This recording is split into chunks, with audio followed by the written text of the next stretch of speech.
Bonjour à toutes et à tous. Merci d'être présents pour assister à ce nouveau webinaire organisé par le cabinet HDV Avocat. Webinaire aujourd'hui qui va être consacré à un thème bien particulier qui va être la gestion de l'inaptitude du salarié. On va voir ensemble comment gérer cette inaptitude, comment appréhender cette notion et surtout quelles en seront les conséquences pour l'entreprise. Pour celles et ceux qui assisteraient pour la première fois à ce webinaire, je vais présenter le cabinet. Donc, hop, tac. Donc, le cabinet HDV Avocat, donc, que je représente aujourd'hui, est un cabinet spécialisé en droit social. Droit social, qu'est-ce que c'est, hein? On a trois branches d'activité: le droit du travail, le droit de la protection sociale complémentaire et le droit de la sécurité sociale. Nous avons également trois implantations, une implantation ici à Clermont-Ferrand, une implantation à Paris et une implantation à Lyon. Et nous sommes un cabinet qui spécialisé dans ces matières-là et qui faisons donc du conseil aux entreprises, de la formation bien sûr, et l'aspect bien évidemment contentieux, l'aspect judiciaire. Hein, cabinet HDV Avocat, qui organise maintenant depuis le début de l'année des webinaires comme ça d'une quarantaine de minutes ouverts à tous. Pour ma part, pour celles et ceux qui ne me connaissent pas, donc je me présente, bonjour, Sandrine Bassigalupi. Donc, je suis avocat, j'exerce depuis 2012. J'ai commencé mon activité au sein du cabinet Barthélemy. Puis par la suite, vous le voyez, j'ai eu une carrière de juriste conseil au sein d'une fédération patronale de la métallurgie.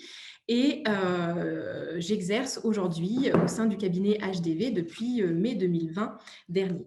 Et donc, c'est moi aujourd'hui qui vais vous présenter la gestion de l'inaptitude. Alors, juste quelques petites précisions avant de commencer véritablement ce webinaire. Vous avez la possibilité à la fin de ce webinaire, bien sûr, si vous avez des questions par rapport à mes développements, de m'envoyer vos questions, bien sûr. Alors, vous allez recevoir, vous verrez à la fin, une enquête. Donc, dans le cadre de cette enquête, on va vous poser des questions, mais vous aussi, vous pourrez vous poser toutes les questions, bien évidemment, que vous souhaitez. Et également, à la fin, vous aurez donc sur le support, tout sera mentionné, toutes les coordonnées du cabinet, mes coordonnées téléphoniques ou mail. Donc, bien évidemment, si vous avez la moindre question sur ce thème-là, il ne faudra bien sûr pas hésiter. Je vous répondrai dans la journée ou de toute façon dans les plus brefs délais. Donc, voilà, n'hésitez pas après à poser toutes les questions. Vous aurez bien évidemment des réponses à tout cela. Donc, on va être ensemble une quarantaine de minutes. Je vous indique aussi d'ores et déjà que le prochain webinaire du cabinet sera organisé le 23 mars prochain, donc pareil, à 9 heures. Donc, il sera animé par mon collègue Bertrand Fialip, qui est à Lyon et qui vous fera un webinaire de 45 minutes sur le déroulement des élections du CSE.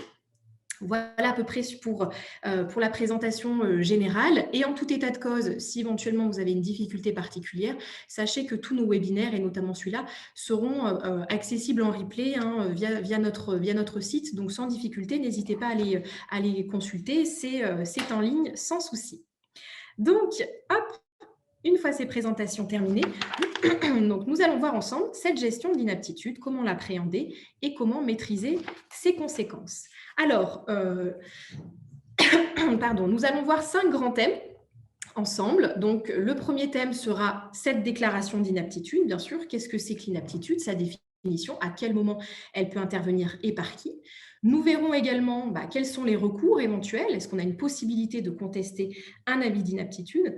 Nous verrons par la suite la procédure de recherche de reclassement, qui sera le plus gros volet aujourd'hui. Cette procédure de recherche de reclassement, nous verrons bien sûr quelles sont les obligations de recherche de reclassement, quels sont les cas éventuels de dispense de reclassement, la consultation du CSE, à quel moment cette consultation doit intervenir, est-ce qu'elle est obligatoire, pas obligatoire, et puis les propositions éventuelles qu'on aurait à faire à notre salarié et quid des refus de notre salarié.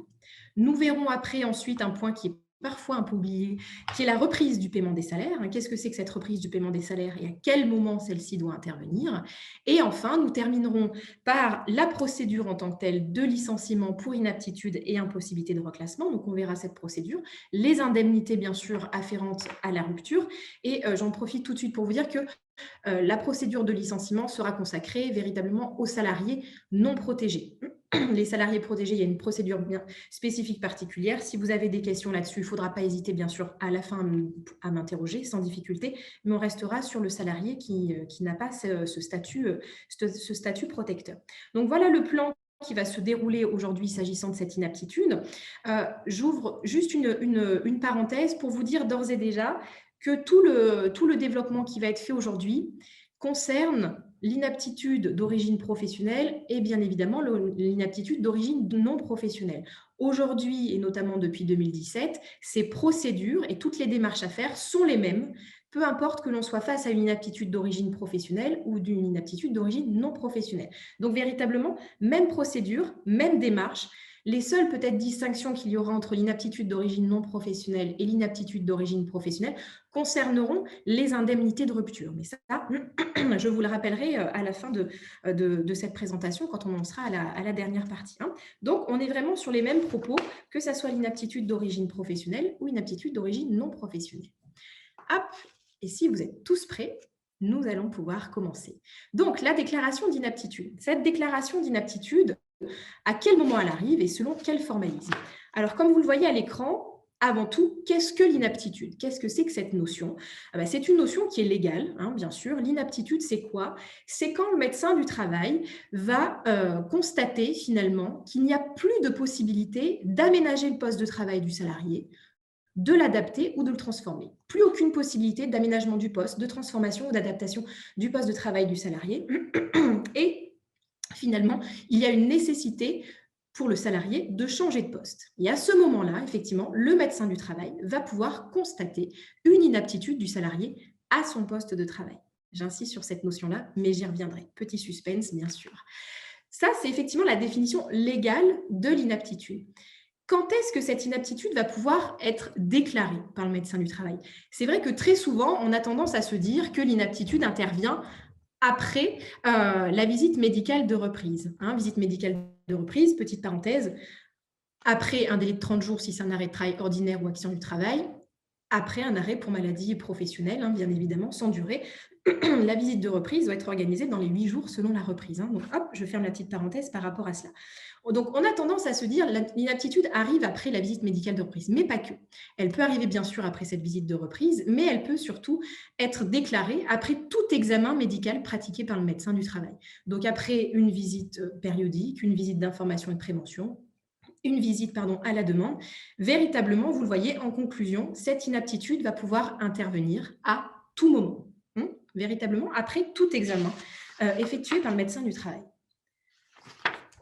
Je vous parle du médecin du travail, donc effectivement, il y a légalement une compétence exclusive attribuée au médecin du travail pour déclarer un salarié inapte à son poste de travail. Compétence exclusive, certes, c'est le médecin du travail qui va pouvoir déclarer ce salarié inapte, qui va constater effectivement l'inaptitude du salarié, mais il existe une exception toutefois. Peut-être que parfois dans les avis d'inaptitude, vous avez vu dans la petite case signataire, on voit souvent bien sûr médecin du travail, mais on peut également voir collaborateur du médecin du travail. Le collaborateur, vous savez, la médecine du travail a une équipe pluridisciplinaire et dans le cadre de cette équipe pluridisciplinaire, le médecin du travail va pouvoir déléguer, dans le cadre d'un protocole, cette compétence à un collaborateur, à son collaborateur, effectivement, pour pouvoir, à ce moment-là, déclarer et constater un salarié inapte à son poste de travail. Donc, le principe, c'est le médecin du travail. L'exception peut être le collaborateur, si effectivement, c'est bien prévu dans le cadre d'un protocole bien spécifique. Donc, voilà effectivement quels sont les acteurs qui peuvent constater l'inaptitude d'un salarié à son poste de travail. Comment on concrétise maintenant cette inaptitude? On sait ce que c'est, on sait qui peut effectivement la constater, mais comment on formalise cette inaptitude du salarié à son poste de travail? Donc aujourd'hui, maintenant, et puis depuis 2017, on a des modèles, on a des modèles types bien spécifiques où le médecin du travail va devoir remplir certaines cases et apporter certaines informations, mais les modèles aujourd'hui sont établis, sont les mêmes pour tout le monde.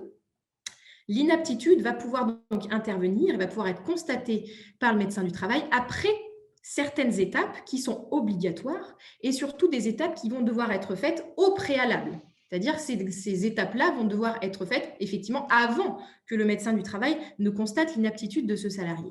Ces étapes, vous les avez à l'écran. Vous en avez 6, bien sûr. Quelle est, bien évidemment, ça paraît la base, mais quelle est la première étape avant de constater véritablement l'inaptitude du salarié? C'est d'effectuer un examen, bien sûr, médical du salarié. Un examen ou éventuellement, le cas échéant, en fonction de l'état de santé du salarié et en fonction du médecin du travail, il peut y avoir éventuellement d'autres examens complémentaires, hein. Mais le principe, c'est qu'à minima, il faut qu'il y ait un examen médical qui soit pratiqué. Après également, et ça c'est une obligation, le médecin du travail va devoir faire une étude du poste de travail et une étude des conditions de travail. Donc là, très souvent, on a la question, mais comment cette étude de poste et cette étude de conditions de travail, comment ces deux études-là peuvent être faites par le médecin du travail? Est-ce qu'il a une obligation de venir sur le site pour effectivement effectuer ces études-là? Pas d'obligation, hein, le médecin du travail a l'obligation de faire ses études, mais il n'a pas l'obligation de venir forcément sur le site du poste de travail. Il peut faire une étude de poste par téléphone, par exemple, avec l'employeur. Pas de difficulté. Donc, une étude sur site, bien sûr, une étude téléphonique, ça peut fonctionner aussi sans souci. Également, le médecin du travail, sur la fiche, va devoir bien mentionner la date à laquelle il a actualisé la fiche d'entreprise. Alors là, sur cette fiche d'entreprise, j'ouvre juste une petite parenthèse parce que cette fiche d'entreprise est très importante. Qu'est-ce que c'est que cette fiche d'entreprise? C'est une fiche sur laquelle, c'est le médecin du travail, hein, qui élabore cette fiche d'entreprise, mais sur laquelle le médecin va recenser tous les risques professionnels existants au sein de l'entreprise. Le médecin du travail doit connaître l'entreprise, doit connaître les risques, hein, et doit connaître bien sûr le poste de travail occupé par le salarié avant éventuellement de le déclarer inapte. Donc, il est très important que cette fiche d'entreprise soit faite, qu'elle ait été actualisée et que le médecin du travail mentionne bien sur cet avis d'inaptitude la date d'actualisation de cette fiche d'entreprise. Cette fiche d'entreprise, je vous conseille véritablement d'échanger avec votre service médecine du travail sur cette fiche-là, parce que c'est elle qui peut vous aider à établir votre document unique d'évaluation des risques professionnels, hein, qui est obligatoire, je vous le rappelle, et surtout en cette période de pandémie, hein, on n'oublie pas d'adapter, on n'oublie pas de mettre à jour notre document unique d'évaluation des risques professionnels sous peine d'infraction pénale. Mais là, on n'est pas là pour parler d'infraction pénale aujourd'hui, donc je ferme vite la parenthèse, mais on a des petits réflexes sur cette fiche d'entreprise et notre document unique d'évaluation des risques. On n'en termine pas là. Il y a encore des petites étapes supplémentaires à faire. On continue. Bien sûr, le médecin du travail doit également et au préalable échanger avec l'employeur. Alors, c'est un échange qu'on dit par tout moyen. Par tout moyen, c'est-à-dire que ça peut être un échange sur site, un échange par écrit, un échange téléphonique, pas de difficulté, mais un échange effectivement avec l'employeur sur les éventuelles questions que pourrait avoir le médecin du travail. Un échange et un rendez-vous, bien sûr, avec le salarié hein, sur les éventuelles indications ou propositions qu'il pourrait faire à l'employeur. Et enfin, une fois que toutes ces étapes ont été effectuées, le médecin du travail va pouvoir rédiger l'avis d'inaptitude, la déclaration d'inaptitude du salarié, inaptitude au poste de travail du salarié. Au poste de travail, vraiment, j'insiste là-dessus. On pourrait se dire, évidemment, que c'est l'inaptitude du salarié à son poste de travail. Mais attention, je vous invite, chaque fois que vous recevez un avis d'inaptitude, à bien le lire, à bien regarder si toutes les cases ont bien été cochées, si toutes les étapes ont été faites bien avant la déclaration d'inaptitude, et surtout à regarder en haut le poste de travail du salarié. Parce que moi, il m'est arrivé à de nombreuses reprises, effectivement, où je constatais effectivement un avis d'inaptitude, mais quand je regardais le poste de travail, il y avait une erreur sur le poste de travail du salarié. Donc, quand vous avez un salarié, par exemple, qui est boucher et sur l'avis d'inaptitude, vous avez un avis où il est marqué préparateur de commande, c'est vrai qu'effectivement, là, il peut y avoir un gros problème. Donc, si l'avis ne correspond pas au poste effectivement occupé par le salarié, je vous invite très rapidement, très rapidement, à écrire immédiatement à la médecine du travail pour l'alerter en disant attention, apparemment, il y a un risque, il y a une erreur sur l'intitulé du poste, parce que l'intitulé du poste mentionné peut-être par le médecin du travail n'est pas le poste réellement occupé par le salarié. Donc, on fait toujours attention à toutes ces mentions-là pour avoir quoi derrière un avis qui soit parfaitement conforme, qui soit parfaitement régulier. Parfaitement régulier.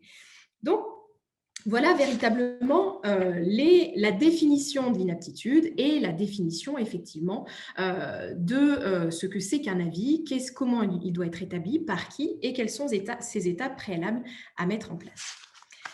Une fois qu'on a cet avis, deuxième étape, est-ce qu'il existe un recours éventuel contre l'avis d'inaptitude délivré par les services de santé au travail? effectivement, vous avez une possibilité, vous ou le salarié, hein, bien sûr, de contester judiciairement cet avis d'inaptitude. Comment? En saisissant le conseil de prud'homme, hein, c'est une saisine du conseil de prud'homme territorialement compétent. Alors, c'est une saisine en la forme des référés ou ce qu'on appelle aujourd'hui par une procédure accélérée au fond, hein. Donc, on saisit notre conseil de prud'homme, donc c'est une voie judiciaire. Et attention, dans un délai très rapide, en principe, dans cet avis, hein, vous avez toutes les mentions, les délais et voies de recours pour contester l'avis, hein. Donc, tout est marqué, mais en tout état de cause, vous le savez, c'est une saisine judiciaire par une procédure accélérée au fond du conseil de prud'homme territorialement compétent dans un délai de 15 jours à compter de la notification de l'avis.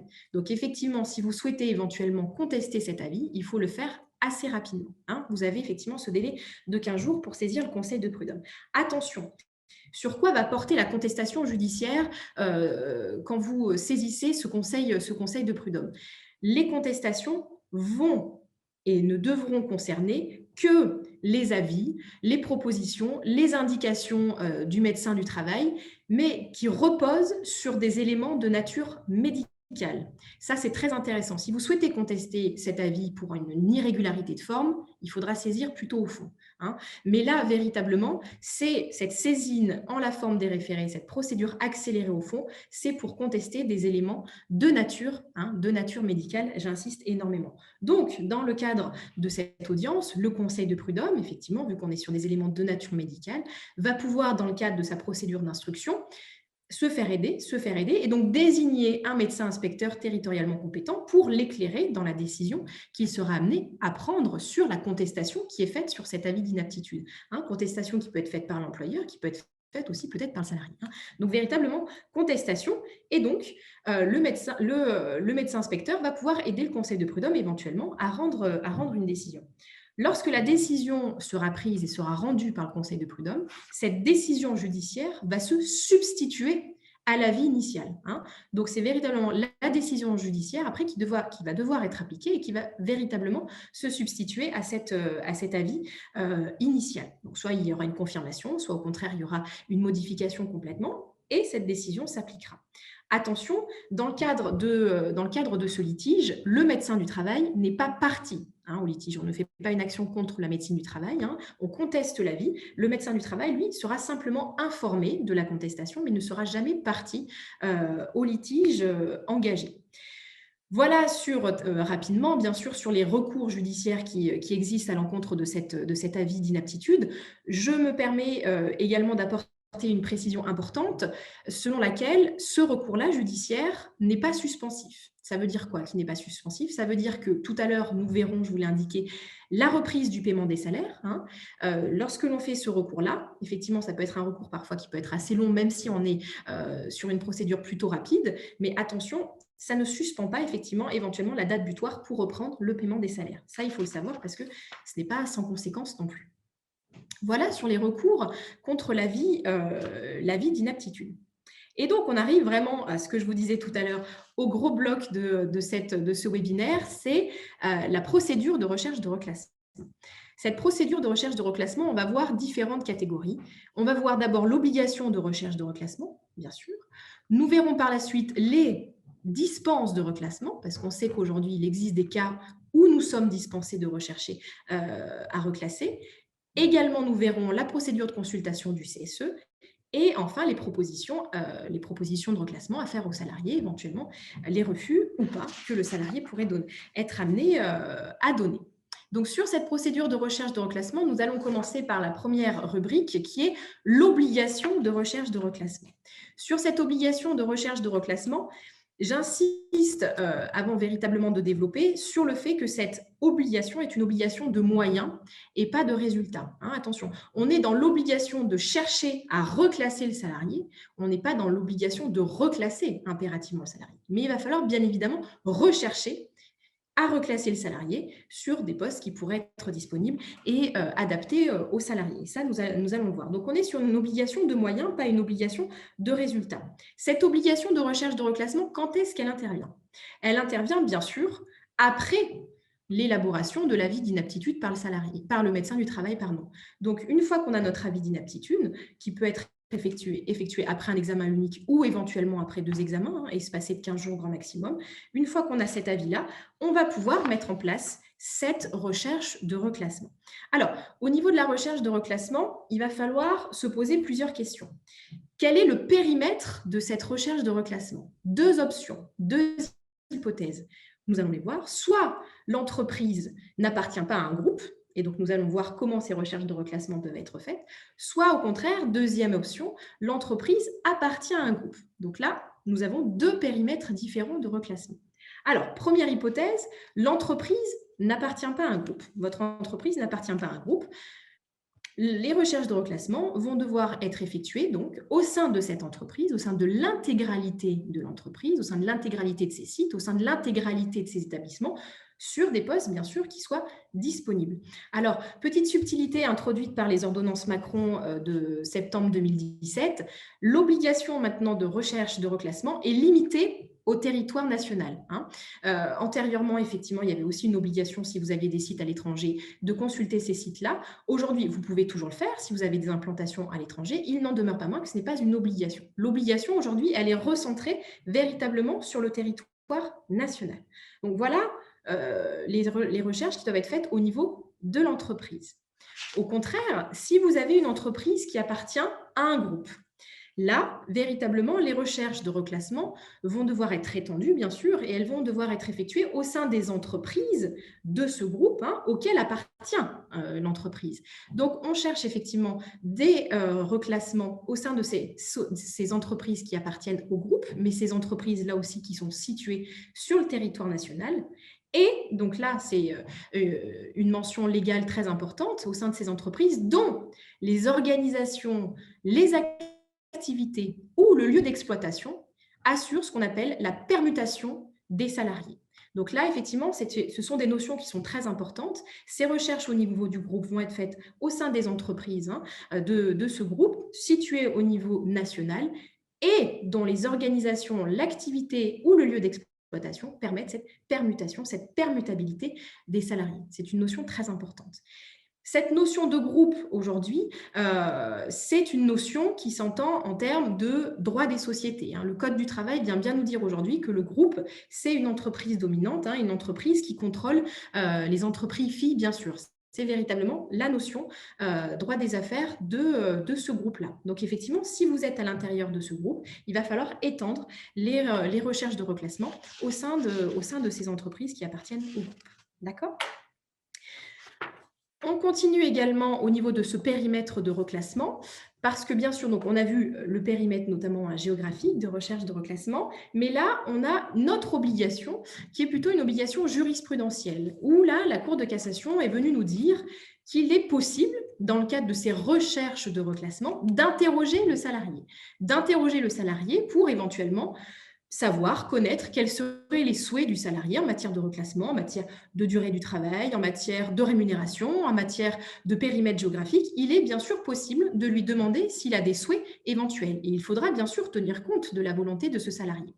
Attention, le fait qu'on tienne compte de la volonté du salarié ne vous empêche pas, bien sûr, de toujours bien respecter l'intégralité de votre obligation de recherche de reclassement, qui repose sur quoi? Parce que ça, effectivement, en cas de contentieux, c'est très important.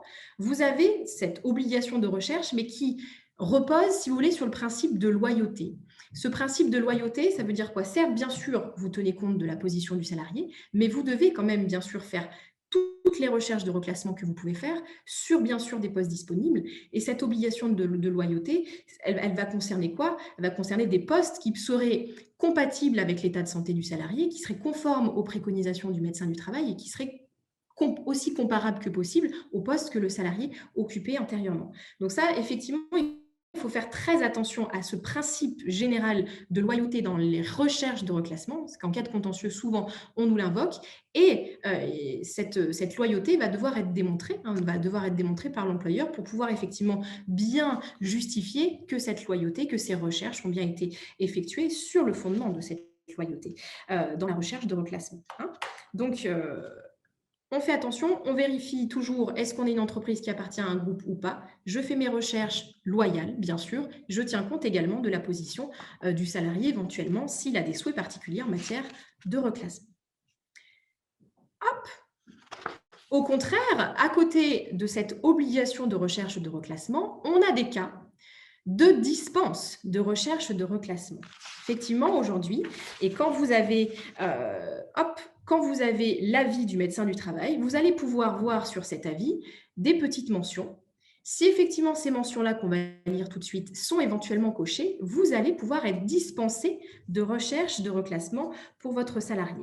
Donc attention, quelles sont ces dispenses de recherche de reclassement? Elles sont marquées, mais il va falloir que le médecin du travail coche effectivement l'une de ces cases. Vous avez deux cases.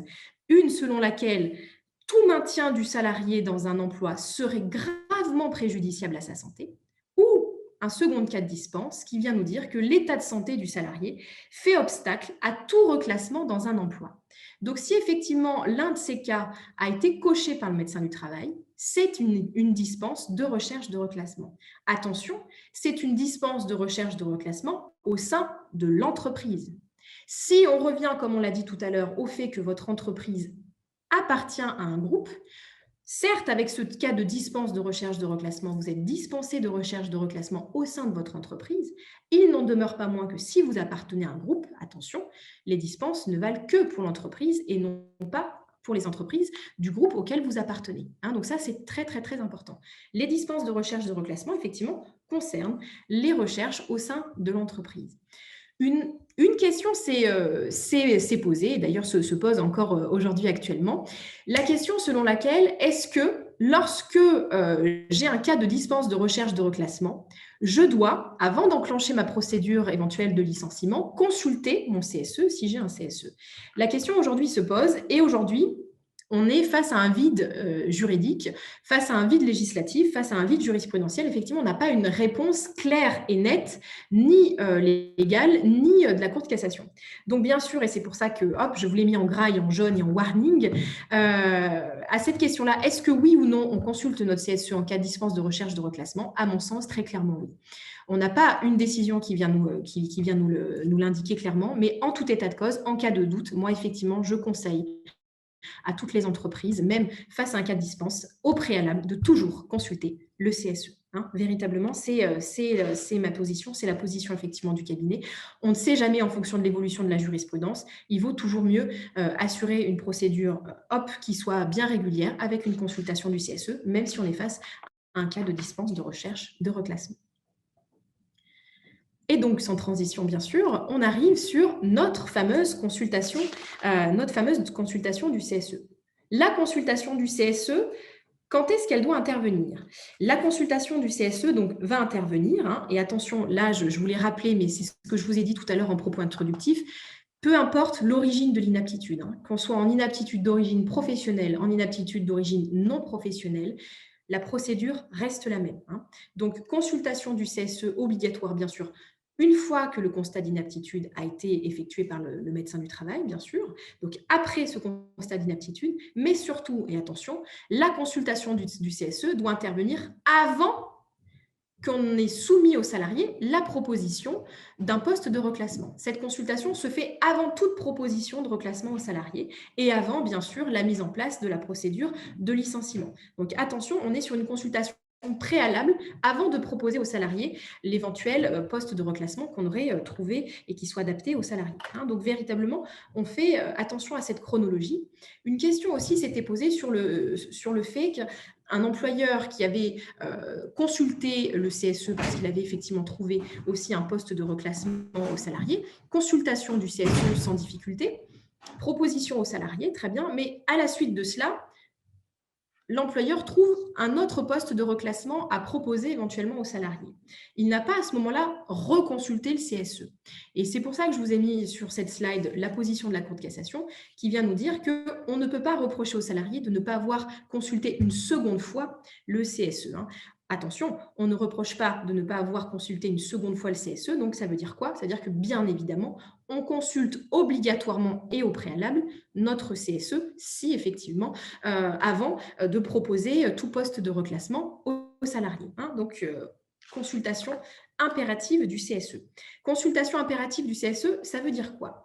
Ça veut dire que si vous, dans votre entreprise, vous avez un CSE, vous le consultez. Au contraire, vous avez un procès-verbal de carence pour votre CSE qui est valide, bien sûr. Vous êtes effectivement exonéré. Vous avez votre procès-verbal, pas de difficulté. Attention, j'insiste pour les entreprises qui n'ont pas de CSE, qui n'ont pas de procès-verbaux de carence et qui ont pour autant l'effectif requis pour mettre en place le CSE. Attention, hein, là, véritablement, je vous conseille très rapidement de mettre en place ce CSE parce qu'effectivement, là, et nous allons voir, en cas de non-consultation du CSE et en cas de contestation judiciaire, notamment par le salarié, les indemnités et les condamnations peuvent s'avérer assez élevées pour l'entreprise. Donc, conseil, attention, on met bien en place notre CSE où on s'assure d'avoir un procès-verbal de carence conforme et valide. Pourquoi? Parce que si on ne le fait pas, ou si on n'a pas de CSE alors qu'on aurait dû effectivement l'avoir, là, distinguo au niveau des condamnations entre l'inaptitude d'origine professionnelle et l'inaptitude d'origine non professionnelle. Si on est face à un cas d'inaptitude d'origine professionnelle, la non-consultation du CSE fait que le licenciement, il est considéré comme sans cause réelle et sérieuse, dépourvu de toute cause réelle et sérieuse.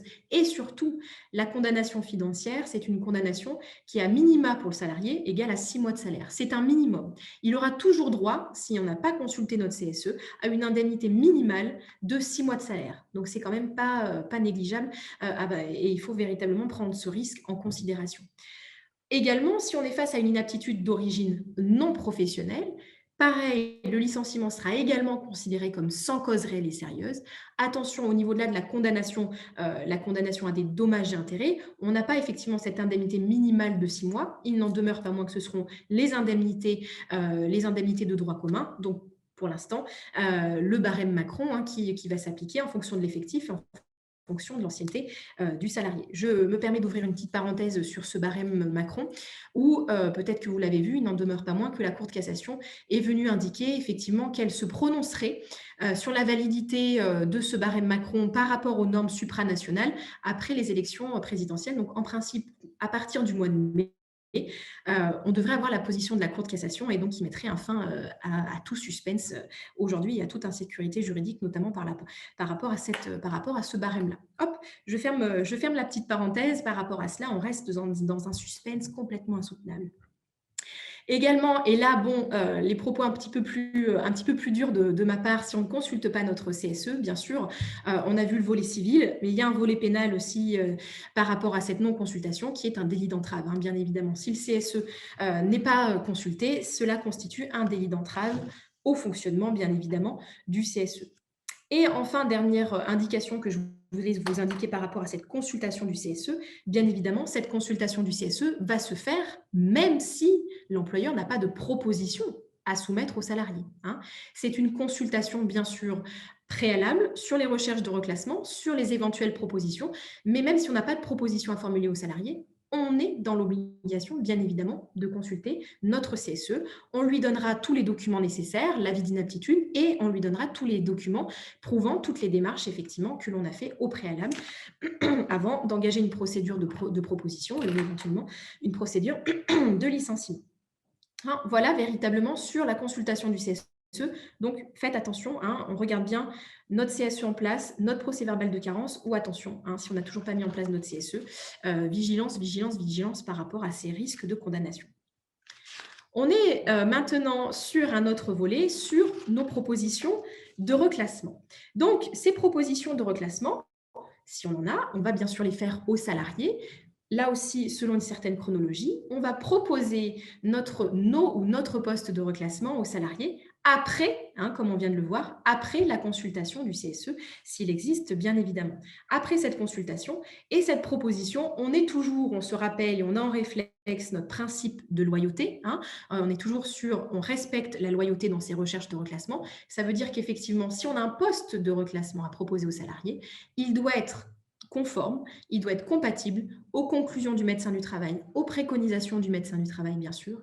Il doit être au maximum aussi comparable que possible que le poste précédemment occupé par le salarié. Et bien sûr, il doit être fait sur des postes qui soient disponibles. Alors, sur des postes disponibles, ça veut dire quoi? Plusieurs choses. Effectivement, sur les postes vacants, donc ça peut être des postes temporaires, bien sûr, hein, donc des postes temporaires avec des postes qui pourraient être occupés par des CDD, bien sûr. Tous ces postes-là vont pouvoir et vont devoir, s'ils existent, être proposés aux salariés sur ces postes-là. Ça veut dire quoi? Ça veut dire que vous n'avez pas d'obligation de création de poste. Si vous n'avez pas de poste disponible, vous n'avez pas d'obligation de création. Si vous voulez créer un poste, bien évidemment, on ne vous en fera jamais le reproche, bien au contraire. Il n'en demeure pas moins que l'obligation reste une proposition sur un poste qui soit disponible, bien évidemment, au sein de la structure ou au sein du périmètre plus étendu, comme on l'a vu tout à l'heure. Hein. Donc, voilà, s'agissant effectivement de ces propositions de reclassement. Alors, quelles sont les conséquences de ces propositions de reclassement? Plusieurs conséquences, parce que soit les propositions vont modifier les conditions de travail du salarié, soit les propositions vont modifier le contrat de travail du salarié. Vous savez que juridiquement parlant, le régime juridique des conditions de travail ou du contrat de travail n'est bien évidemment pas le même.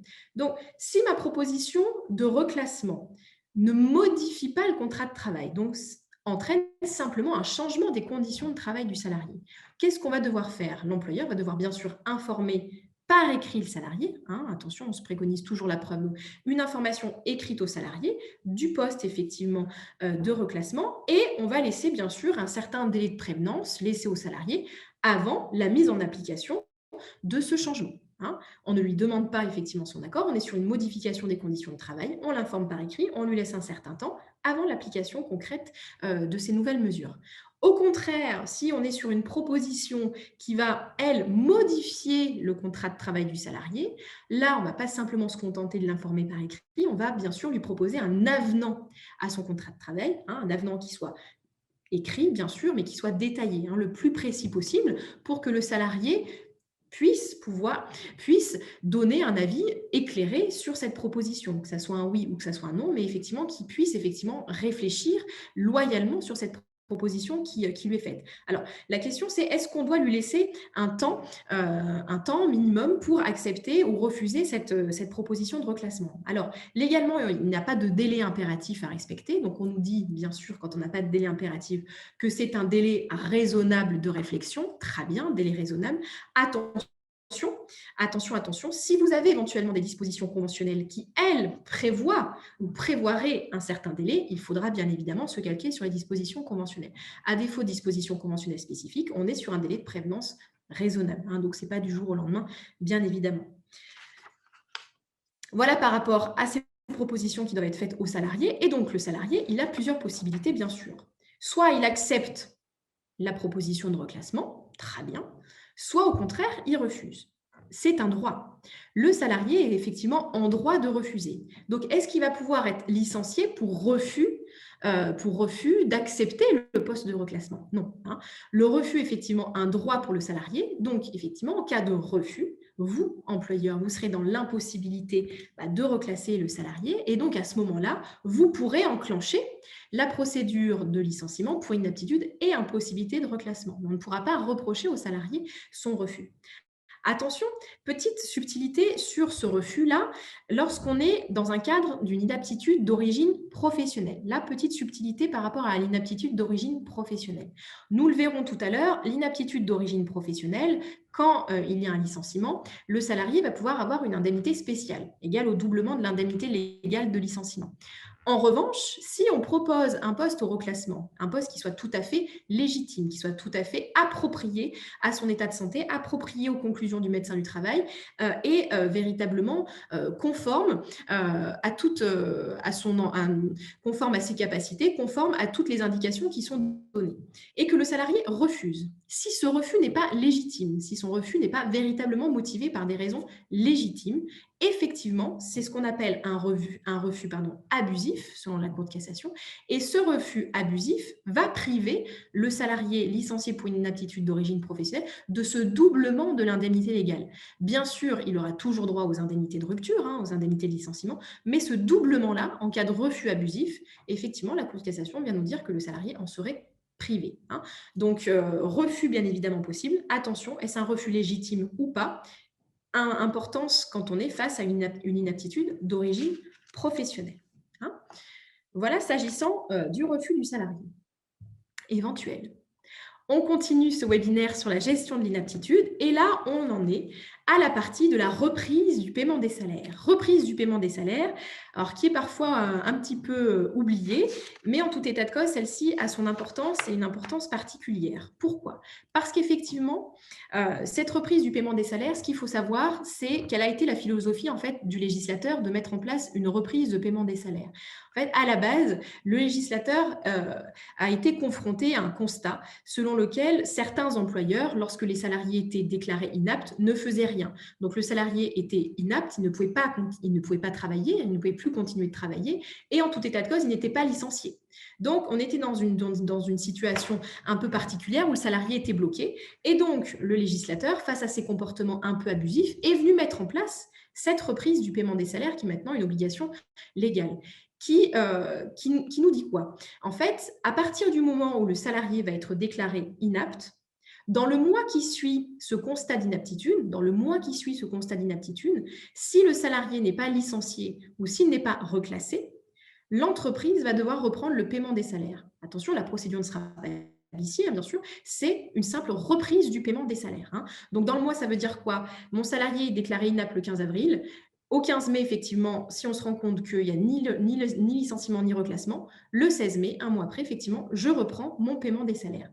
Et je ne pourrai pas, vous avez un arrêt de la Cour de cassation qui est indiqué, je ne pourrais pas m'exonérer de ce paiement des salaires en plaçant et en imposant aux salariés de prendre ses congés payés. Ça, effectivement, ça ne fonctionne pas.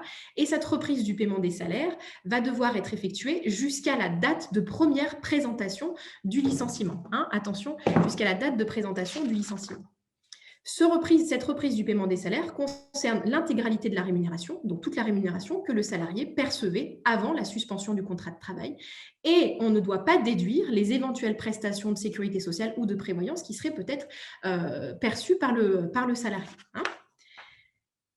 Et donc, on en termine pour ce webinaire avec la procédure de licenciement. Donc, cette procédure de licenciement, elle va intervenir si on ne peut pas reclasser le salarié, si on est face à un refus, bien sûr, du salarié, ou si on est dans un des deux cas de dispense de recherche de reclassement, bien sûr. Attention, avant de mettre en place la procédure de licenciement, il va falloir au préalable une étape obligatoire et préalable, il va falloir informer par écrit le salarié des motifs s'opposant à son reclassement. Donc, on envoie un courrier au salarié, moi je vous conseille bien sûr de le recommander avec accusé de réception, on lui écrit en lui disant effectivement, en lui indiquant toutes les recherches de reclassement qu'on a faites, les éventuels postes qu'on a proposés, et qu'aujourd'hui, on est face à une impossibilité de trouver à reclasser ce salarié. Si vous ne le faites pas, effectivement, en cas de contentieux, vous pouvez être condamné à des dommages et intérêts pour irrégularité de la procédure.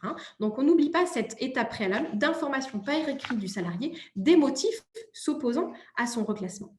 Une fois cette information faite, bien sûr, on enclenche la procédure de licenciement que vous connaissez, entretien préalable, notification du licenciement. Attention, la lettre de licenciement doit être motivée. La lettre de licenciement doit être motivée, c'est-à-dire qu'on doit avoir un licenciement qui repose sur une inaptitude et une impossibilité de reclassement. On n'oublie pas les deux. C'est une inaptitude, c'est un licenciement pour inaptitude et impossibilité de reclassement. Et la date de rupture est la date d'envoi de la lettre de licenciement. S'il y a une reprise de paiement des salaires, on sait qu'elle s'arrête à la date de présentation. Il n'en demeure pas moins que la date de rupture du contrat de travail et la date d'envoi de la lettre de licenciement. Et enfin, j'en terminerai là pour ce webinaire, les indemnités de rupture. Quelles sont ces indemnités de rupture? Et donc, c'est à ce moment-là qu'on distingue bien l'inaptitude d'origine professionnelle et l'inaptitude d'origine non professionnelle. Sur l'inaptitude d'origine non professionnelle, en cas de licenciement, le salarié aura droit à ces indemnités de licenciement, bien sûr, soit l'indemnité légale, soit l'indemnité conventionnelle. On prend toujours la plus avantageuse pour le salarié. En cas d'inaptitude d'origine non professionnelle, le salarié n'a pas droit au préavis. Mais attention, la durée du préavis va être inclus, bien évidemment, dans le calcul de l'indemnité de licenciement. Ça, on ne l'oublie pas. Le salarié n'a pas droit à un préavis, mais la durée fictive du préavis va devoir être prise en compte pour calculer l'indemnité de licenciement du salarié. Et enfin, s'agissant de l'inaptitude d'origine professionnelle, là, le salarié va avoir droit à une indemnité spéciale de rupture. Donc, qu'est-ce que c'est que cette indemnité spéciale? Donc, c'est une indemnité légale de licenciement doublée, l'indemnité légale de licenciement doublée ou éventuellement, si l'indemnité conventionnelle est plus favorable, on prendra bien évidemment l'indemnité la plus favorable. Donc, soit l'indemnité légale de licenciement doublé, soit l'indemnité conventionnelle, si celle-ci est plus favorable à l'indemnité légale doublée. Et petite subtilité, l'inaptitude d'origine non professionnelle ouvre droit au salarié à une indemnité équivalente au préavis, hein. Il va avoir droit à cette indemnité équivalente au préavis. Alors, elle n'a pas véritablement la nature d'une indemnité compensatrice de préavis, donc elle n'ouvre pas droit à congé payé. Il n'en demeure pas moins que cette indemnité est quand même soumise à l'ensemble des cotisations sociales. Voilà véritablement les explications, les développements que je voulais voir avec vous sur cette inaptitude, sur la gestion de l'inaptitude. J'en ai terminé pour ce webinaire. Bien évidemment, comme je vous l'ai dit tout à l'heure, si vous avez la moindre question, on va vous envoyer une enquête. N'hésitez pas à nous envoyer toutes les questions que vous avez et j'y répondrai le plus rapidement possible.